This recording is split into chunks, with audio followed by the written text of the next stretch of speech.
जय जगन्नाथ। बहुत समय हेलानी आपण संघर्ष कर चली हेले आपणकर संघर्ष समाप्त होबार नाम नेउनी। केते राति एमिति बीतीगलानी जेतेबेले आपण चुपचाप निजक निज प्रश्न करुचंती ए कठिन समय कौन केबे सरीबनी।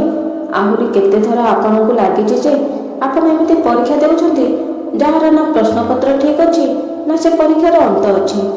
आउ सेतिक बेले आपणक भितर ही आपणकु एक यंत्रणादायक वाक्य उंकी मारे। सतरे कौन भगवान मते भूलीगले? सतरे से कौन मोर प्रार्थना शुणी पारनाहांती? ना तांकर एही चुप रहिबाटा मो जीवनर एक बड़ परिवर्तन प्रक्रिया अटे जोटाकू मु बुझी पारुनी।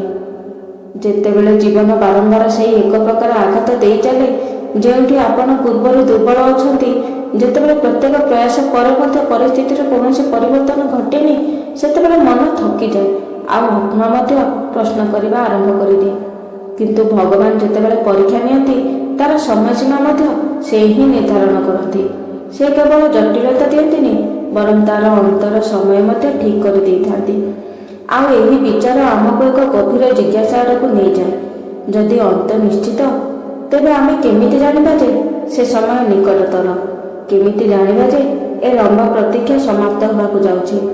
आउ केउ केउ संकेत बताए जे एबे परीक्षा समाप्त होबार समय होइगलानी। परीक्षार असली उद्देश्य सर्वप्रथम आपणको एहा बुझिबा निहाती आवश्यक जे भगवानकर परीक्षा नेबार उद्देश्य आपणको भांगिबा नुह, आपणको परिवर्तन करबा होइथाय। कारण लक्ष्य जदि केवल कष्ट देबा हुंता तेबे जीवन में शिक्षा परिपक्वता एवं आंतरिक शक्तिर जन्म ही होई न थांता। एथिपाई प्रत्येक परीक्षा भितर एक एक संदेश लुचि रही थाए जहाँ आपणक चेतना को पुराना स्तर उठे आनी नुआ स्तर को नहीं जाए। प्रायतः आमे बुझी नहीं था जे आमर परीक्षा आमर बाह्य परिस्थिति सहित जड़ित, चाकरी, संपर्क, स्वास्थ्य बा आर्थिक स्थिति। किंतु वास्तविक परीक्षा एही स्थिति गुड़िकठू अधिका आम प्रतिक्रिया सहित जड़ित। कारण से ही एका परिस्थिति जनक सुख देउथुवा बेले अन्य को दुख देइथाए, जन को भांगी देउथुवा बेले अन्य काहकु शक्ति प्रदान करिथाए। आउ एही अंतर कहिथाए जे असली संघर्ष बाहर नुह आम भितर ही होइथाए, जेउठी भय आउ विश्वास, क्रोध आउ स्वीकारता, नियंत्रण आउ समर्पण भितर एक मौन युद्ध चलिथाए। जेतेबेले पर्यंत आम प्रतिक्रिया पुराणा रही है, जेतेबेले पर्यंत आम प्रत्येक घटना उपरे आग भली भांगी जाऊ, शिकायत करू किंबा डरी थाऊ, सेतेबेले पर्यंत आम परीक्षा जारी रही थाए। किंतु जेमिति ही आमर चेतनार स्तर बदलिबारे लागे, जेमिति ही आम परिस्थिति को छाड़ी आमरी भीतर अवस्था को देखिबा आरंभ करि देउ, सेही समय ही परीक्षा तार अंतिम चरण में प्रवेश करि जाए। कारण चेतनार परिवर्तन ही परीक्षार वास्तविक उद्देश्य।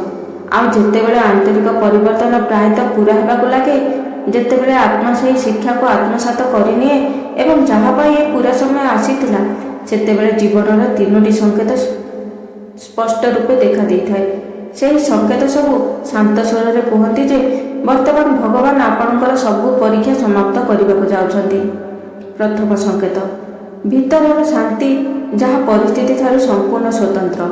प्रथम एवं सबुठारू गभीर संकेत यह जे परिस्थिति ए पर्यंत संपूर्ण रूपे बदलिनी, समस्या मध्य पूरापूरी समाप्त होई नाही। जीवन एबे मध्य से पुराना ढंग रे चलीछि, तथापि आपण मानक भितरे आग भली मन विचलित हेउ नाही।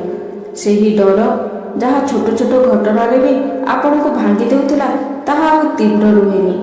आ धीरे धीरे आपण अनुभव करि पारंती जे आपणक शिकायत करबा अभ्यासटा कम हेबाकू लागिछि।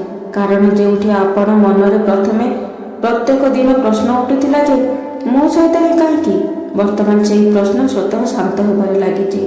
आउ ता जगह चुपचाप स्वीकार करबा गुणटीए जन्म नेबारे लागिछि। एही स्वीकार करबाटा हारिबा नुहे बरं परिपक्वता अटे। काहेकि ना एबे आपण परिस्थिति ठारू दूरेइबा किंबा ताको बदलिबा पई अजत प्रयास करबा परिवर्ते ताको बुझिबाकू लागନ୍ତି। कष्ट तो एबे मध्य हेउछि, किंतु ताहा आपणको भीतर पर्यंत बुड़ाई पारेनी। आपणक आखिरे लुह आसीपारे, किंतु निराशा आपणको बांधि पारेनी। आउ आपण प्रतिक्रिया देबा परिवर्ते आपणक ठारे एक साक्षी भावर विकसित होइथाए, जेउठी आपण निज मन को ही देखती, निज भावना को बुझती एवं यह अनुभव करती जे आपण केवल परिस्थिति नुहति ତାଠାରୁ ମଧ୍ୟ ଅଧିକ ଗଭୀର। ଏହା ହିଁ ସେହି ଅବସ୍ଥା ଯେଉଁଠି ଆତ୍ମା ତାର ପାଠ ଶିଖି ନେଇଥାଏ, ଯାହା ପାଇଁ ସଂଘର୍ଷ ଆସିଥିଲା ଏବଂ ସଂଘର୍ଷର ତୀବ୍ରତା ସ୍ୱୟଂ ହିଁ କମ୍ ହେବାକୁ ଲାଗେ। କାରଣ ପରୀକ୍ଷାର ଉଦ୍ଦେଶ୍ୟ ଆପଣଙ୍କୁ କଷ୍ଟ ଦେଇ ଜାଗରଣ କରିବା, ଆଉ ଯେତେବେଳେ ଜାଗରଣ ହୋଇଯାଏ ସେତେବେଳେ କଷ୍ଟ ଦେବାର ଆବଶ୍ୟକତା ହିଁ ରୁହେ ନାହିଁ। ଏଥିପାଇଁ ନିରନ୍ତର ନିଜ ଭିତରର ଏହି ସ୍ୱତନ୍ତ୍ର ଶାନ୍ତି ଏହି ବାକ୍ୟର ପ୍ରଥମ ସଂକେତ ଅଟେ ଯେ ଭଗବାନ ଆପଣଙ୍କର ପରୀକ୍ଷାର ଅନ୍ତିମ ଚରଣରେ ଅଛନ୍ତି। ଦ୍ୱିତୀୟ ସଂକେତ, ସ୍ପଷ୍ଟତା ଏବଂ ଠିକ୍ ଦିଗ ମିଳିବା। ଦ୍ୱିତୀୟ ସଂକେତ ପ୍ରଥମ ଠାରୁ ବି ଅଧିକ ସୂକ୍ଷ୍ମ ହୋଇଥାଏ, କାରଣ ଏହି ପର୍ଯ୍ୟାୟ କେବଳ ଶାନ୍ତି ନୁହଁ, ଦିଗ ମଧ୍ୟ ଦେଖାଇଥାଏ ଏବଂ ଆପଣ ଅଚାନକ ଏହା ଅନୁଭବ କରନ୍ତି ଯେ ଯେଉଁ କଥା ପ୍ରଥମରେ ଅତ୍ୟଧିକ ଜଟିଳ ଲାଗୁଥିଲା, ଯେଉଁ ନିର୍ଣ୍ଣୟକୁ ନେଇ ଆପଣ ମାସ ମାସ ବ୍ୟସ୍ତ ରହୁଥିଲେ, ସେସବୁ ଏବେ ଅପେକ୍ଷାକୃତ ସରଳ ପ୍ରତୀତ ହେବାରେ ଲାଗିଛି। ଯେମିତି ମାନିନିଅ ଭିତରେ କେହି ଜଣେ ମୌନ ଅବସ୍ଥାରେ ମାର୍ଗଦର୍ଶନ କରିବାରେ ଲାଗିଛି। ବିନା କଥା କହି ଚୁପଚାପ ଆପଣଙ୍କୁ ଠିକ୍ ଦିଗ ବା ଠିକ୍ ରାସ୍ତା ଦେଖାଉଅଛି। ଭ୍ରମ ଧୀରେ ଧୀରେ କମ୍ ହେବାକୁ ଲାଗେ। ମନ ବାରବାର ଗୋଟିଏ ପ୍ରଶ୍ନର ଚକ୍ରରେ ଘୁରେନି, ବରଂ ଗୋଟିଏ ସ୍ପଷ୍ଟତା ଜନ୍ମ ନିଏ, ଯାହା ଆପଣଙ୍କୁ ଆଗାମୀ ପଦକ୍ଷେପ ବିଷୟରେ କହିଥାଏ। ଆଉ ଏହା ସହିତ ଆପଣ ବି ଦେଖନ୍ତି ଯେ ଜୀବନରେ କିଛି ଲୋକ ଅଚାନକ ଅଧିକ ସହଯୋଗୀ ହୋଇଯାଆନ୍ତି। ଠିକ୍ ସମୟରେ ଠିକ୍ ବ୍ୟକ୍ତି ସାମ୍ନାକୁ ଆସିଥାନ୍ତି। ଯେଉଁଠି କିଛି ସମ୍ପର୍କ କେବଳ ଭ୍ରମ ଅବା ନିର୍ଭରତା ଉପରେ ଠିଆ ହୋଇଥିଲେ, ସେମାନେ ସ୍ୱାଭାବିକ ରୂପରେ ଦୂର ହେବାକୁ ଲାଗନ୍ତି। ଆଉ ଏହି ଘଟଣା ଏତେଟା ପୀଡ଼ା ଦିଏ ନାହିଁ, କାରଣ ଆପଣ ବୁଝି ସାରନ୍ତି ଯେ ପ୍ରତ୍ୟେକ ବ୍ୟକ୍ତି ପ୍ରତ୍ୟେକ ଚରଣ ପର୍ଯ୍ୟନ୍ତ ରହିନଥାନ୍ତି। ଆପଣଙ୍କୁ ଛୋଟ ଛୋଟ ଅବସର ଦେଖା ଦେଇଥାଏ। ବନ୍ଦ ରାସ୍ତା ପୁଣି ଖୋଲିଲା ଭଳି ପ୍ରତୀତ ହୁଏ।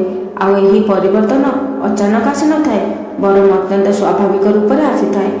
ମାନ ଯେମିତି ଜୀବନ ଧୀରେ ଧୀରେ ନିଜକୁ ବ୍ୟବସ୍ଥିତ କରିଚାଲିଛି। ଆଉ ଏହା ହିଁ ସେହି କ୍ଷଣ ଅଟେ ଯେତେବେଳେ ଆପଣ ବୁଝି ସାରନ୍ତି ଯେ ଭଗବାନ ପ୍ରଥମେ ମାର୍ଗଦର୍ଶନ କରନ୍ତି, ତାପରେ ପରିସ୍ଥିତି ବଦଳିଥାଏ। କାରଣ ଯେତେବେଳେ ଦିଗ ସ୍ପଷ୍ଟ ହୋଇଯାଏ, ସେତେବେଳେ ବାହାର ପରିବର୍ତ୍ତନ କେବଳ ସମୟର କଥା ହୋଇ ରହିଯାଏ। ତୃତୀୟ ସଂକେତ, ଭୟ କମ୍ ହେବା ଏବଂ ବିଶ୍ୱାସ ଗଭୀର ହେବା। ତୃତୀୟ ଏବଂ ଅନ୍ତିମ ସଂକେତ ସବୁଠାରୁ ଗଭୀର ଆଧ୍ୟାତ୍ମିକ ପରିବର୍ତ୍ତନ ଦର୍ଶାଇଥାଏ, ଆଉ ତାହା ହେଲା ଭବିଷ୍ୟକୁ ନେଇ ଭୟ କମ୍ ହେବା ଏବଂ ବିଶ୍ୱାସର ବୃଦ୍ଧି ହେବା। କାରଣ ଯେଉଁଠି ପ୍ରଥମେ ଆପଣ ପ୍ରତ୍ୟେକ ପରିଣାମକୁ ନିୟନ୍ତ୍ରଣ କରିବାକୁ ଚେଷ୍ଟା କରୁଥିଲେ, ପ୍ରତ୍ୟେକ ଛୋଟ ଛୋଟ କଥାକୁ ନିଜ ହାତରେ ରଖିବା ପାଇଁ ଜିଦ୍ଦି କରୁଥିଲେ, ସେଇଠି ଏବେ ଆପଣ ଧୀରେ ଧୀରେ ପରିଣାମକୁ ଛାଡ଼ିବା ଶିଖି ଯାଉଛନ୍ତି। ଆଉ ଏହି ଛାଡ଼ିବାଟା କୌଣସି ଦାୟିତ୍ୱହୀନ ନୁହେଁ, ବରଂ ସମର୍ପଣ ଅଟେ। ଆପଣଙ୍କ ଭିତରେ ଏକ ପ୍ରକାର ଭାବନା ଜନ୍ମ ନେବାକୁ ଲାଗେ ଯେ ଯାହା ହେବ ଭଲ ହେବ, ଏବଂ ଏହି ବାକ୍ୟ କେବଳ କିଛି ଶବ୍ଦ ନୁହେଁ, ବରଂ ଏକ ଜୀବିତ ଅନୁଭବ ହୋଇଯାଏ। କାରଣ ଏବେ ଆପଣଙ୍କ ପ୍ରାର୍ଥନା ବଦଳିଯାଏ। ଏହା ବାଧ୍ୟତାମୂଳକ ବା ଭୟରେ କରାଯାଇଥିବା ପ୍ରାର୍ଥନା ରୁହେନି, ବରଂ ଆଭାରର ରୂପ ନେଇଥାଏ, ଯେଉଁଠି ଆପଣ କେବଳ ମାଗନ୍ତିନି, ଧନ୍ୟବାଦ ମଧ୍ୟ ଦେଇଥାନ୍ତି। ଆଉ ଏହି ଆଭାର ଭିତରେ ଗୋଟିଏ ସ୍ଥିର ଭରସା ଲୁଚିକି ରହିଛି, ଯାହା ପରିସ୍ଥିତି ସହ ପ୍ରଭାବିତ ହୋଇନଥାଏ। ବିଶ୍ୱାସ ଧୀରେ ଧୀରେ ଡରରୁ ବଡ଼ ହୋଇଥାଏ। ଯେତେବେଳେ ସମର୍ପଣ ନିୟନ୍ତ୍ରଣ ଠାରୁ ଅଧିକ ଶକ୍ତିଶାଳୀ ହୋଇଯାଏ, ସେତେବେଳେ ପରୀକ୍ଷାର ଆବଶ୍ୟକତା ସ୍ୱୟଂ ସମାପ୍ତ ହୋଇଯାଏ। କାରଣ ପରୀକ୍ଷାର ଉଦ୍ଦେଶ୍ୟ ଥିଲା ଆପଣଙ୍କୁ ସେହି ବିନ୍ଦୁ ପାଖରେ ପହଞ୍ଚାଇବା ଯେଉଁଠି ଆପଣ ଭୟରେ ନୁହଁ, ବିଶ୍ୱାସରେ ବଞ୍ଚିପାରିବେ।